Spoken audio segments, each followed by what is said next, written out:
I got the hiccups all of a sudden. That's you do fun. Want it. I ordered some food, so get ready. At some point in this podcast, food will be delivered. My children are starving. At some point in this podcast, we're eating live on the air. My children are starving. This morning, I reused food, aka speaking of sustainability. You reuse food? Yeah. Like a cow throws up and regurgitates, eats it again. I mama birded both of my kids. I took leftover pho and put eggs in it, and we had pho with eggs for breakfast, which was fine, delicious. I went down a wormhole. My goodness. Speaking of eggs, okay. I was just saying, like, oh yeah, my phone. I went down a wormhole last night. I did not sleep at all. Well, that was me the 2 nights before. No exaggeration. I was just awake all night, and I went down this wormhole of Marco Pierre White. Do you know who this is? Well, I feel like when you say it, I'm gonna be like, oh, that guy. But he's a chef. I'd never heard of him before.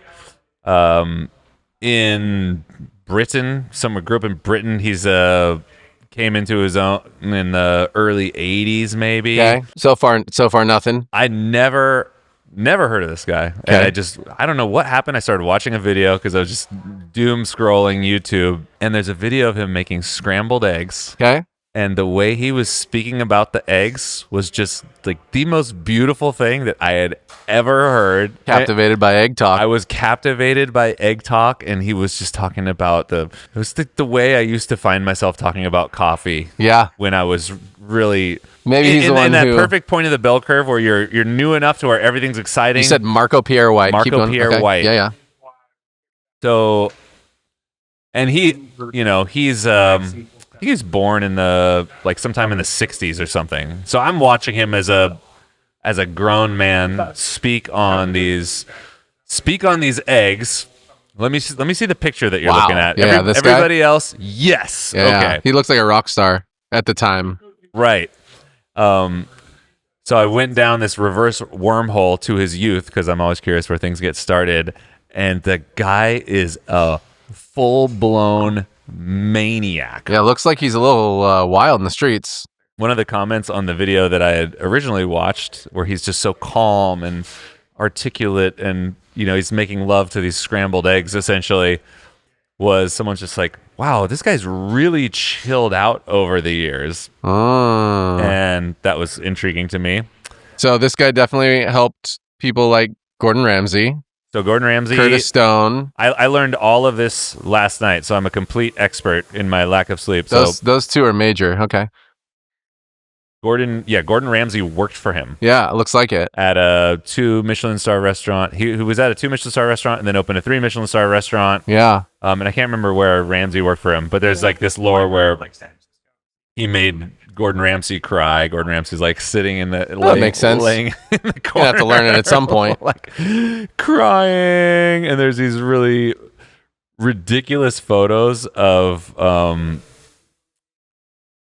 one of his sous chefs was complaining about how hot it was in the kitchen, and he grabs the dude's shirt, takes a paring knife, and just slices down the back of his shirt and the back of his pants. And there's pictures of the dude working in the kitchen with holy crap, cut open shirt and stuff you're super allowed to do these days. Cut open pants, and it was like, chef, can I change my outfit? And he says yes, after service. He's all, you'll never forget this moment. Never say it's too hot in here again. This is my favorite picture, and you guys are just gonna have to Google the crap out of this and use your imagination. I'm just gonna show it to you in the kitchen, just making it happen. He's just kissing people and plating food at the same time, according to that picture. Yeah, getting a little smooch in. Multiple Michelin stars, making out, just doing whatever he wants. 1968, is that what that said? No. 1990. Oh, 1990. From 1990. It's just a black and white. Okay. Yeah, it's just a black and white. He wrote this book. Here's that picture of the guy with his shirt shredded. Oh, he shredded it. He looks like he fully cut it out. That's nuts. Yeah. Anyway, I just thought it caught my attention because I'm just like, oh, this guy's speaking so eloquently and beautifully, and he's just so calm, and his pacing was so chill. And then to find out he's just a complete maniac in his 20s, I was like, oh, okay, I can kind of relate to that. He just relaxed a little. That's kind of fun. Yeah, he's just, he's He's done it all. Yeah. So he just doesn't. He's just cool. He's just cool. I'm just a cool guy. Comfortable. Still really good at making eggs. I'm sure still really good at making scrambled eggs. Were they the kind of soft, like the soft ones? Super soft. Yeah, that's the kind. Super soft. And I think they're so good. Poured over some toast. Basically some nice curd. Yeah, some exactly. egg curd. Exactly. It's so yummy. He's got some show on BBC now. And I watched a couple episodes and I was just like, oh my gosh, it's cool to hear someone who it just feels like they're making love to every little thing that they do. Whether it's, he's slicing potatoes and just strong passion about why he feels they need to be this thickness and the moisture content and all of those things. There's a steam-on test going on in the background. I'm not sure if you hear that. We're doing some Strata repairs in the lab. Shout out to Central Coast Coffee Technicians. Do you want to be our sponsor? Because we're probably sponsoring you with plenty of work. I can tell you that. Jared coming through with the soft plug. Dude. That one's free. This one's soft and hard plug, dude. The next one will cost you. Next one's going to cost you. This voice ain't going out there for nothing, dude. For all your Central Coast coffee. And I don't even know this tech, dude. You guys must be killing it. It's a new guy. What? Just kidding. I know. Former Cat and Clouder. The OG. I know exactly. Just killing they're in the all streets, alumni. dude. So happy to see the friends, dude. Growing out mustaches. Still used to be here. Now they're there.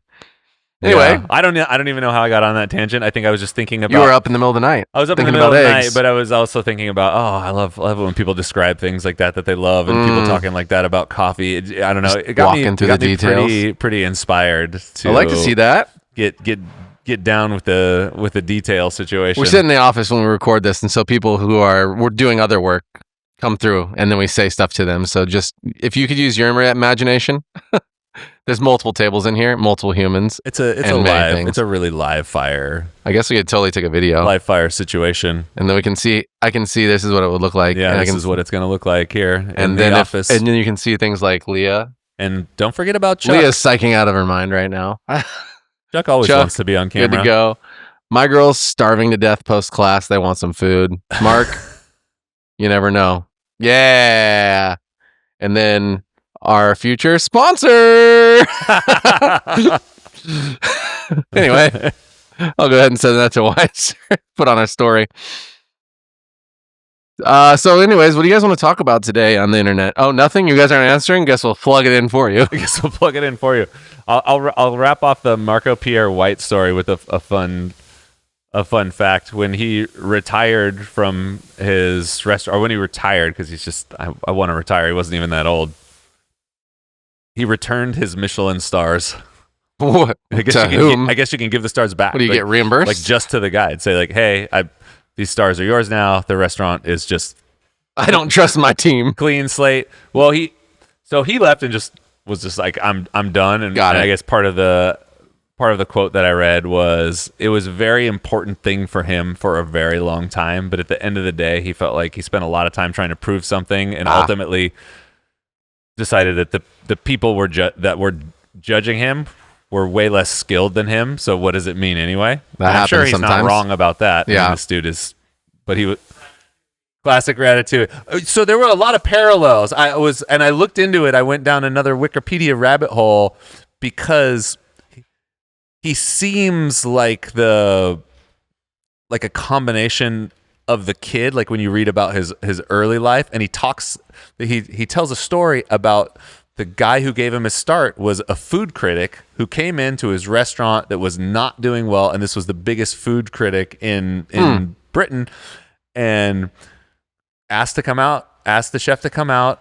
asked him a couple questions. It's like, how did you get your name? And he's got his name's like one part Italian, one part French, one part whatever. I don't know. That was it. And it really reminded me of that, what was his name? Anton Ego in Ratatouille, that food critic where he's just very abstract. And he said that was their conversation. And the next day he wrote a glowing review about the restaurant and this young new chef who nobody knew about. And he said that week we were full up. And then after that week, we were booked for 6 months out. That's wild. He's like, that guy changed my life. And it felt, and I couldn't find any connection. I went down both, Wikipedia rabbit holes, and just like maybe someone knew the story and transposed it, or maybe it's a common enough thing that happens. But Anton Ego. It was pretty cool, dude. That is cool. Yeah, I liked it. And I liked it. It's like, I'm returning my stars. Yeah. The guy that took over for him at the restaurant, who was one of his sous chefs, earned 1 star back, but couldn't make it all the way back. I was gonna say, couldn't make it all lost the way it, turned in his wings. Yeah, dude. He's like, and the other guy couldn't hack it. He was not Maverick. He was no can do, my brethren. He was more like Slider or something. Just like a non-factor.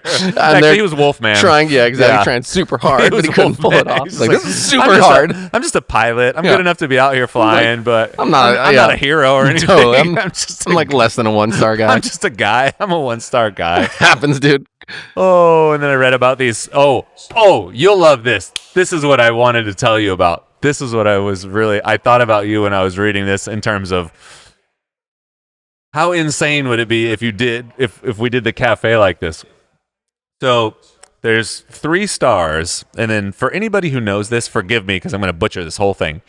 There are these forks and knives that are add-ons to the stars, and I guess they're dark colored ones, like black ones, or they're red ones. Oh, I don't know about this, and I don't either. I don't even know if they still do it. Okay. This is just from me going down this rabbit hole, and I guess you can get up to 4 or 5 maybe forks and knives. So he's like, I want to get 3 stars and 5 forks and knives, and the forks and knives are extreme awards for just out of control attention to detail, just little tiny things. So one of the things that they did at the restaurant, and this was the second restaurant, the one that was named after him, was they didn't reuse any money. All of the cash that they had on hand that they gave out as change, bills and coins, were brand new from the bank, never been used before. Like every day they just go exchange. I need to exchange all this money for fresh money. New money. And guess what only touched brand new money? And there were some other examples of what he did to ratchet it up to get everything. But that, to me, was just the most wild one ever. I need you to go to the bank and just change this out for fresher money, please. I love it. I was so funny. Psyched. I'm like, hell yeah. Who thinks about that? I never would have thought about that. Hey, you're the money runner. I wouldn't have thought about that fully either. Over the top. We only use new money. It's like you can't even prove it. It's so awesome. You can't even. I mean, you see, you can feel it. Like, you know what? That definitely feels like fresh money. Quarters that are just, glowing. Yeah, dude. They're like, I actually got 220 stuck together on accident, dude. This is so fresh. This money. I got double the money back. It was the most amazing thing.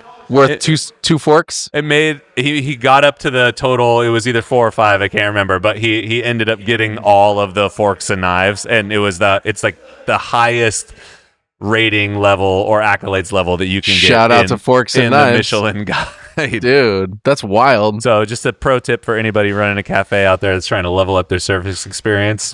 New money. It's probably more exciting in the 90s when people actually used money. Yeah. Now I don't know what you do. A new POS for every guest. Sometimes switch up the iPad. Hang on, sir. I wish we could get money back, dude. That'd be cool.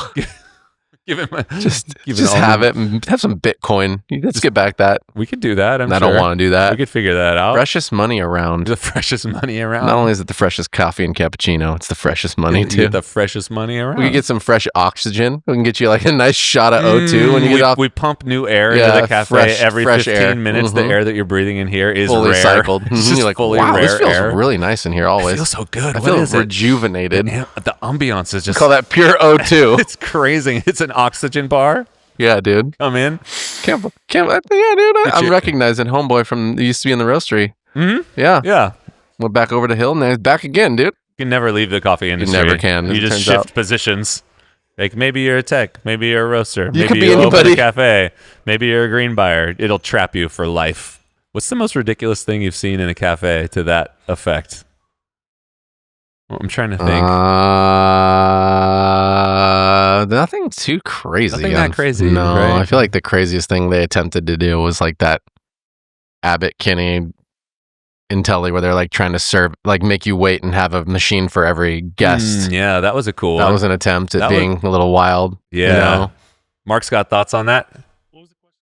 What was the most obscene thing you've ever seen in a cafe that's in line with that? We only use brand new money. What's the most over the top? It could be design, service, experience, whatever. I haven't been to Japan, but you hear about those places, right? It's like the $100 1 gram or whatever 10-gram shot of espresso, thing like that. This is like here. Come over here. Here, take my mic.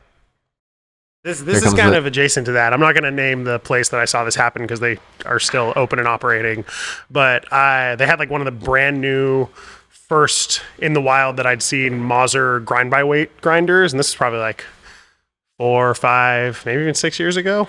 And I ordered an espresso and I was waiting for an espresso for like 15, 20 minutes. And it was not busy in the cafe. Like I was the only person waiting on a drink. And I could tell that the barista was like kept pulling shots and kept like going and tasting and redialing and doing this. And I think the owner was there, maybe putting a little pressure on. And then I watched this barista like pull a shot into a transfer glass. They poured a little bit of that shot into a taster cup and tasted it. And then they served me the rest of that shot. And that was my shot. And I was just like, whoa. Not gonna do it. I ordered a whole espresso. Thank you. I wonder if anyone's ever done the straw move, the straw bartender. You're just getting a weird, unless you really stir it, you're getting a strange cross section in there. Looks like no. I wonder what they thought about that little bit that they tasted. They're like, "Yep, this is good. This is the one. This is the one." I can tell. Did your shot taste like their mouth? I don't think they sipped off the same cup. That's all you can think about, though. They dipped their tongue in the cup and tasted it, and then gave it to you. Oh, it's good. Lapped it up like a cat. You taste it too. It's not like we don't all do that every day with cupping. It just seems less disgusting, but we're just spit swapping for professional spit swapping. Welcome back to the lab, Leah. This is not an HR conversation. This is a coffee conversation. Yeah, dude. All right. Lap it up. It's not as crazy as Only New Money, but the bar at Proud and Mary is kind of over the top with the multiple EK43s and the hoppers in the fridge. The frozen coffee. That's pretty over the top. That's pretty proper, right? Because it's like it's funny that not even funny. It's just, it's dead serious that it's just the hoppers in the fridge. They built a fridge to just contain the hoppers and the beans, and that's cool. The grinders are exposed. It's pretty sweet. Well, and the whole mechanism's cool. The slider doser, yeah. The doser slider grinder situation, that's pretty cool. Yeah, that's pretty over innovation. It's pretty over the top. That might be the most over the top thing that I've seen in the US. That Intelli Abbott Kinney was also over the top in a different way. So if nobody knows what Jared's talking about, when they opened that store, and I don't think it's still like this, even though the stations are still there. It all changed, yeah. They had a concierge front of house desk. Yeah, and you had to wait in line to just get in. Was it 3 or 4? I think it was 4 machines on a good day, but they weren't always open. Yeah, 4 individual espresso stations. So and then 4 the back one. The back one too. So the concierge would greet you and then basically assign you to an espresso station, kind of like you were going to the bank. You'd get your own teller. But that person would do everything for you. They would make your espresso. They would make you pour over if you needed pour over. Everything was just there, and they were interacting with only you. And then the back machine was a GS2, I'm pretty sure. And that was like a 4 group, wasn't it? It was a big one. Yeah, I think it might have been a 4 group. It was special, yeah. It was special. Vintage, so the coffee probably tastes worse on it. And that was for the really rare air coffees. Remember we'd sat back there and I got in trouble with Ian's mom for shaking her hand too hard? That was incredible. The stadium seating in the back, that was the funniest thing. One of the funniest things she was joking. I was I've like, are ever you kidding seen me in right my now? life. You go out to shake her hand and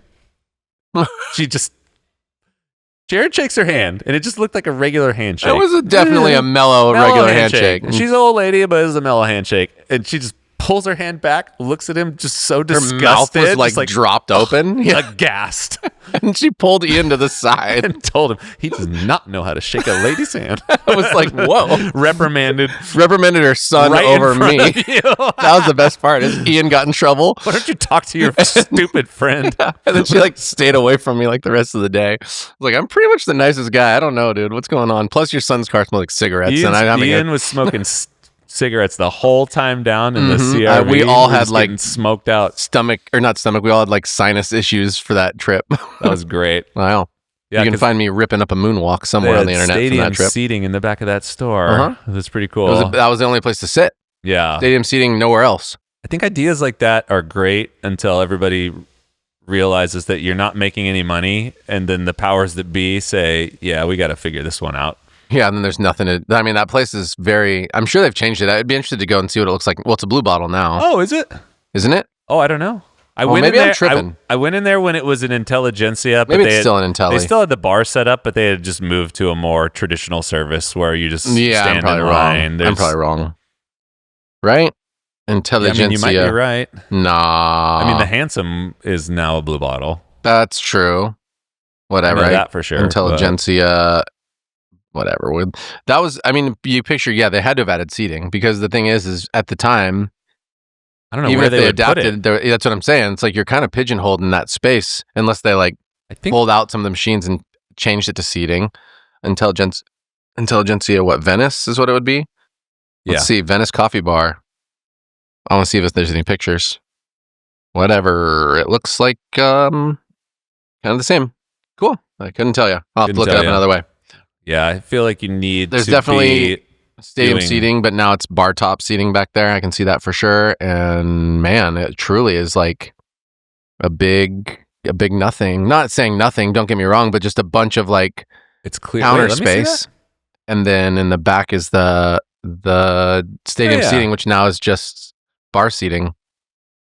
Maybe there's more seats back there too, and so it's all like viewing pleasure. And remember out front, there was, if you wanted to go back outside in the front, there was kind of like some stadium seating out front to the left. There's a cool little waiting area. I like that front run. It felt pretty cool. I mean, everything was fun, and the world was more open to ideas. Their menu special is Nitro Matcha Latte. So, well, I mean, people were exploring. What do you do? What is the next evolution of the specialty coffee bar? And that was one direction. But unless you're selling $20 cappuccinos, the labor model doesn't make sense to have one person. You have one person engaging with one or two people doing espresso, pour over the whole thing. It would take forever. It did take forever. It just took a long time. Yeah. So they're probably, okay, we could get 5 guests through in the same amount of time it takes this person to do one if we do a more traditional service where you just grab a pastry and then have a barista in a bar back. I never looked at all the reviews coffee. too, like the feedback that people got, because I think, it's like if you're for sure blowing people's minds every time, then it's going to be worth it. But I don't think it's possible, at least in our climate now. I mean, you know what I'm saying? Or to be busy I should say. I think you probably could blow people's minds. You would just have to charge for it. And it'd have to be less of them. I don't know where, it'd have to be less of them. You'd have to have the market of people willing to do the thing. And it'd have to be worth the thing. And I think that's doable, I think. It's just doable, but it is one of the tricky parts about doing the thing, because okay, so when I was down that chef rabbit hole last night, you've got people. I mean, Gordon Ramsay's prime example. He works for this dude, takes a job at the restaurant because he wants to take a job at the restaurant and work with this guy. And he's willing to do whatever it takes. And then at the end of that journey, there's a few people who will be rewarded at a very high level because there is a career path. Sure. And that doesn't currently exist. Not in the same exact way. With baristas in the same kind of way. And it feels like we're in a high turn, low entry cost business. Yeah, it can we be. Deal with a lot of, I mean, I think it is overall, just like the classic cafe model. You're spending less than you would at a restaurant. You're spending less time there. Sure. We're moving more people through, and that's just how people interact. Yeah, that's how people interact with cafes in the U.S. as a whole. Right. We interact with them differently than we interact with a bar, or differently than we interact with a restaurant, where we're much more comfortable spending large amount of money at a restaurant. We're staying there for an hour plus, depending on what kind it is, and that allows you to do different things. Like totally, and you could do all those things. You just have to be okay with it being what it is, or figuring it out, or different tiered level of work. Getting people on the level. Because you like, even when Intelli Silver Lake opened and it was Kyle Glanville and Devin Peaty and Yeah. Ryan, like that whole gang. They were all cranking. They were all cranking. It was so fast it and was busy. Very and delicious. special. Yeah, and they that were was killing high it. quality, high speed. And you have this small group of people who have been living, eat, sleep, breathe coffee for years and years and years, who have all parlayed it into a bigger career. It's like a huge part of their life. Sure. And when they all move on, there wasn't anyone of that ilk to fill the void. Yeah, so you end totally. up with a It's quote professionals unquote regular running. coffee shop. Yeah. Yeah. Not Yeah. that it's bad or anything. It's just Yeah. a It's different just run scene. by people who are oftentimes less committed to the process and the craft as long as these people had been, for sure. Yeah. Mhm. Yeah. And that's not to say that they don't love coffee, but there's a No, difference no. between someone who Commitment's loves different, coffee and is a really great barista and someone like Kyle Glanville. Yeah. So- Absolutely. Mustard's Bagels, dude. I want to go. Oh, yeah. I got to put that on my list. I want to go get some bagel while I'm in LA next Glanville weekend. Brothers Bagel. You going to be there, bro? I know you're listening for Be sure. behind the counter. Kyle, what up? Kyle's son's down there making bagels too. But I think that's why people have started to, add the food. We can see it at Swift Street and that whole concept that they successfully put together in Australia and other European countries is you can find that intermediary ground, I'd call it, where it's not a full restaurant like we're talking about, but you can have those upgrades where you can get that special coffee food experience and get people hanging out a little bit longer, at least in that setting. But again, it's different. It's a tier. The places you're talking about, the Abbott Square or Abbott Kinney's, and the Silver Lakes, they're all specifically coffee only with like a quick pastry to go. And that world is completely different, Yeah. That world's kind of it's just not the same. You're not getting that consistent quality and connection that we once did and buy-in from the team members usually for at least a long period of time to keep it going, And it's hard to showcase the value in a very only coffee-centric environment, I feel like, if you're making that your main thing, to where it would be, not that it's easy work, but I think it's easier to see the value of, we have a really incredible array of food offerings that are above, not just on par with, but above really what you can get most places in town here. So we've become a destination for that regard, and people are willing to hang out because of it, and they do spend more time with us, and they do spend more money. But the way they interact with coffee is still mostly the same as it was in terms of they have their favorite things, and most of those things aren't incredibly wild, whether they're drinking cappuccinos or Not espressos, anymore. or maybe they're doing some seasonal signature beverages. Right. But that's not for the coffee nerds. That's more for the, just regular ass people to enjoy, which is awesome. And then it's less of, here's a $20 single origin geisha natural espresso, or you know what I mean? I think that's where everybody thought it was going to go. Right. That's what baristas of that era were Kinda hoping. wanted, yeah. Right. And I still think that would be awesome. I would love that, because I would love to go there and spend the money for those interesting coffees, but I don't know if a lot of people are willing to do that, and it would need to the experience would really need to be there. Yeah. If you paid that amount of money and you just got a shot from someone who's just like, okay, yeah, it's a nice coffee. Yeah. Here you go. I'm just like, no, I want you to make love to the coffee and be about it. Right. You definitely want it to be worth it. And but even so, you could flash back to when we were those people and we were doing things like serving green tip or any other of these special coffees, and probably half the people who would get them wouldn't quite understand and be like, I don't get why it's worth that much money, regardless. And we were making love to it. So that's also the challenge, is like time and I guess general understanding of specialty coffee, trust. I think, yeah.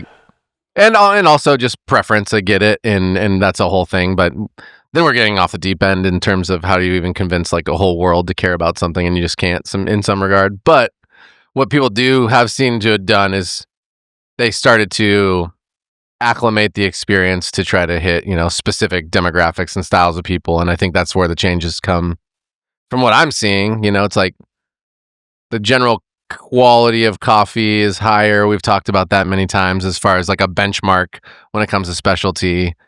There's more places you can get specialty coffee. Maybe there's less places you can get like the best specialty coffee ever, like of the highest caliber and creation and attention to detail than there used to be. Just because when we got into it, if you were going to go to some place that you were going to get specialty coffee, it was expected that it'd be so banger. So, I mean, that was part of it, right? Those connected baristas. All that to say, it's like, yes, the level's higher now. Now it has come down more so to the experience and less so to the dedication to getting really, really amazing at consistent and repeated extraction and delivery of quality beverages. And I think that, I know that's the case because I've gone and explored so many different cafes, and it's like always the coffee's good. But I think there's a reason why you can go to places and be like, I just got a really amazing shot, and you can go back in the next 3 days and have just fine coffee. Mm-hmm. Right. And that is part of a bigger systematic issue and how to bring a high level of quality to the table. Yeah. Consistently. And then yeah.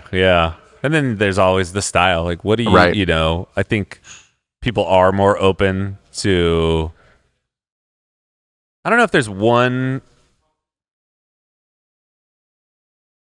not one like pigeonholed idea of what a specialty coffee cafe is. Not really. There's many different versions of what it, what it looks like now. Well, now when you Google it, a lot of different places show up that quote unquote fit the bill. Yeah, right. Mm-hmm. There's us, and we look different than the coffee movement in San Francisco, and we're both specialty coffee shops, but it's a completely different experience, completely different vibe, completely different service model, and like even extraction style, coffee style. Oh, for sure. All the things are different, and that's pretty cool. I like that because you can just kind of explore a little bit. Yeah, it reminds me more of restaurants. You go to restaurants that each have their own individual point of view, whereas the thing that did kind of suck about back in the day or 10 years ago is all the best places were essentially carbon copies of each other. Yeah, slightly different layouts with the same concept around coffee. Yeah, mostly. There were a few exceptions, but you're right though. You mostly. could close your eyes and imagine Third Wave Cafe, and you kind of have the idea of what's going to be there, right? What the menu is going to look like. The only difference is roasting style, kind of, and like coffee selection, kind of. In the U.S., it was, I think the roasting style was more uniform, maybe compared to now.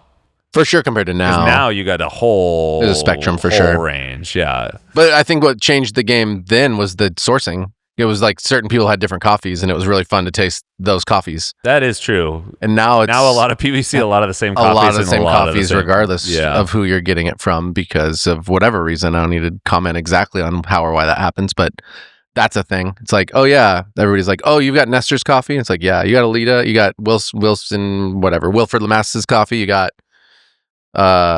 anyways, you can go through and name these famous people and farmer producers, and it's like, yep, you got it. Oh, it's got Oblivion. Cool. Yeah, I got it. Yeah. Which is pretty cool that they're able to build a brand and a marquee that. Oh yeah. I mean, that's going to be their goal for sure. And I do like when I find sleepers that are really good, that just don't make any sense. Yeah. That used to feel more normal. I wonder I haven't explored enough in that world now to see why the case is what it is. If I'm thinking out loud, I'm like, okay, we actually see more, I think in some regards, small lot, single origin farmers, probably, right? I mean, if you think about that. Man, yeah, it's really hard to say. And at the same time, though, the ones that people seem to talk about are maybe always the same time and like focus. But I mean, it's who else was back in the day? It's like, what's you got your Scott Lucy's coffees? You got Arturo Aguirre, Finca El Injerto was a big one back in the day. I don't hear about that coffee almost at all anymore. I think his son or grandson runs the farm. Right. They had a pretty deep relationship with Stumptown. I don't know if Stumptown has exclusive on them. They're not as famous as like a Lamastas now, but they kind of were back in the day. I mean, Graciano Cruz's coffees. Graciano. I mean, you've really got Benjamin's such a huge. He's become a name for sure. Yeah, and some of the Morenos are obviously a huge. Yeah, and there's so many people buying coffee now. It must be. Yeah. Yeah. No, that's what. Right. It's like the amount of people looking for individual specialty lots. Yeah. Has just got to be 100-fold more than more coffee roasters every year. Right. No, definitely. Yeah. I mean, and I know that, I mean, it's like Finca El Puente. There's all these coffees that are, and people that are famous. Moises and Maravilla. Yeah. Well, that was, I mean, that was a Guatemalan coffee. What was that? A Huehue at the time? Like, I mean, I remember that coffee being amazing. I can't remember what Scott's was. Scott, Lucy. His was what's it called, off the volcano in Antigua? Oh gosh, I want to keep saying Pulcal because that's where we went and saw Volcan Baru. It was on the Volcan de Agua, dude. But the whole volcano, everybody called that area the same thing. I could almost look at it. Anyways, it was just escaping my mind, even though it's such an obvious, famous name that everybody would be like, yeah, that one, dude. I can't believe you're not saying it. Just look it up. You know what it is. It's I don't know. I don't know what it is. I was gonna do a micro shout out because we were in the zone of interesting and unique coffee shops, and I saw this one. Coffee shop's called this one. Just kidding. This one right here. Whoa, where's that? Mercado Sin Nombre. That's the one you saw a picture of. Nice. Yeah. So you put a picture up. Yeah, it's in Austin, and it's modeled after like a Mexican market, and it looks so cool. It just looks freaking rad. Taqueria vibes. La Marzocco USA is doing a really cool job on their Instagram of just featuring obviously their machines, but in really interesting, well-designed coffee shops around the world. I really like it. It's a good look if you're looking for design inspo or just want to see what's out there. Mm-hmm. It's definitely worth ripping through. But yeah, I'm really drawn towards these quirky,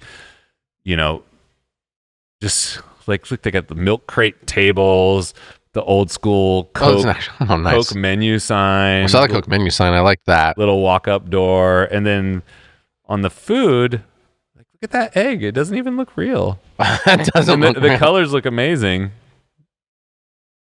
that a pickled thing? I don't know. Looks like pickled carrots. It's okay.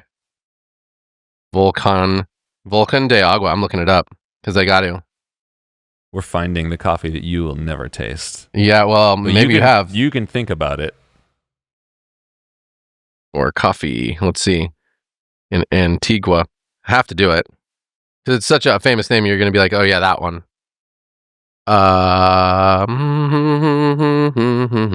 I'm full blackout. I remember Scott using something. I couldn't even tell you what. It's okay. It was, well, there's obviously those ones. They're not making it easy for me to find anyway. But remember Esperanza? That was one that was hot fire. And there was, there's obviously Bella Carmona and all those ones. Those were kind of a thing for a minute. But yep, never mind. It's not popping up. It's fine. I don't even care anymore. I don't even care. Oh, Santa Clara was big. Starbucks bought Santa Clara in Guatemala. So did we once. Verve bought a bunch of them too. That's where I remember it from. There's the other one. It's fine. One day I'll remember it and it'll be like, there it is. It's a famous coffee. Like everybody had it for a long time. Hunahpu. There you go. Oh yeah. Yeah. Hunahpu was hot for sure. But Hunahpu is just like a bunch of collectives. So he always had Mello from Hunahpu, like whatever Mello's farmer. Melo is the last name. That was the farmer of the farm on Hunahpu, and I always thought in the old world, like Hunahpu wasn't everywhere, and so I thought that was a single origin farm, and then it turns out it's like most of the Volcan de Agua is classified as Hunahpu. Yeah, we had no idea what was going on. It was amazing. The world is so different back then. It was so different. I mean, Maravilla probably was a collective of a bunch of different farmers as well. I'm guessing, probably not, but I mean, at the same time, it's like traceability and people didn't care the same way that they do now. And there's not an ability to look up everything down to like the ingredient list. I remember I had a call or no email. Colby hooked me up with Wilford's email, and I emailed Wilford Lamastis when I was using his coffee in competition, and he wrote back, and I was just mind blown because like, holy crap. That was, I don't know, 2010, and that it was just so rare. You're talking to a producer, that's super rare. It's not how it is now, where everyone's connected. You can get with people through WhatsApp. A lot of the places are known. The world's just so much smaller now. Yeah. So it was very, very different. Yeah, it's a different world for sure. Yeah, it was a special time, and now it's a special time too. Now it's a special time. We just have all sorts of information. We're adding herbs and spices to our coffees. Turning out this is a whole new world, you guys. You can do anything. I know. In terms of rules, they're aren't any. Let's make a really savory coffee and mix all of our breakfast burrito items into it at Origin and call it the breakfast burrito bean. Yeah, now that I think about it, the BBB at our Aptos Cafe, other brother breweries opening up next door. Exactly. And I said, I was Let's get talking to their beer? Evan, let's do a beer collab, and he said yes, absolutely. But now that I think about it, we don't even need to, because we can just ferment some weird coffee till it turns alcoholic and just drink the whatever. Like, get as much coffee sent here in cherry and ferment it in one of their beer tanks, and then use both ends, one for beer, and then take the coffee out and use it for coffee. Double Dutch fermentation. Yeah, dude. It's the double Dutch technique. I don't know what's going to happen with that, but I know it's totally possible. I think it'll be good. I don't. I think it'd be disgusting. No, it's gonna be the great. beer would be good. The It's gonna be coffee great. might be weird. Like, this I was is riffing, yeasty. bro. We were riffing. That's all we've been doing today. Don't claim me on this. People are going to be thinking I'm drinking swill. We did talk about doing coffee. Oh, no, Other Brothers. A coffee beer. Yeah, I was going to say, Other Brothers beer is delicious. Other If we Brothers took beer is coffee delicious. cherry and Coffee fermented cherry? it in Yeah, their no, beer, I don't need it. Neither would be good. Maybe the beer would be, not we the did coffee. talk about doing a sour. Yeah, that might work actually with the coffee cherry. Oh, yeah. I think a little bit of, I don't know, maybe some cascara and something that's over the top. I don't know. I was feeling like over the top fruity. Cascara and our pink champagne, dude. Like a lambic style thing. There you go. Because I'm just so over, like, I don't want to drink an IPA. Yeah. I just don't care. Have them go for the Saison, dude. And yeah, a lot of people do stouts. Yeah. But it's just been done. I don't care. I don't want to drink another coffee stout for the rest of my life. I don't care about your coffee stout. I'm sorry. Like, yeah, we've been there. Let's drink get that chocolate. Tangy. Yeah. Let's get tangy. Let's get crisp acidity. Let's make it let's juicy. make it sparkle, dude. Might as well. It's a great riff. A lot of flavors great available. Cascara plus pink champagne equals Anyway, flavors. he was down. Yeah, He's a little down. bit of raspberry framboise, and we're good to go. Hey everyone, that's the podcast for the week. Thanks so much for listening. If you heard something that inspired you, or if you heard something that gave you more questions than answers, send us an email to podcast@catandcloud.com. And if you're looking to know more about us, then head to our website at catandcloud.com, where you can find everything we have to offer. A great place to start would be The Answer, our house coffee that's right for any occasion. Or the Best Friends Blend, a coffee that tastes just as good as the good it does by donating $1 per pound back to our partnering producers. Also, if you're feeling extra friendly, connect with us in the usual places, like YouTube, Instagram, pretty much everywhere that's hip. All right, that's it. Thanks for being awesome, everyone, and we'll be back next week.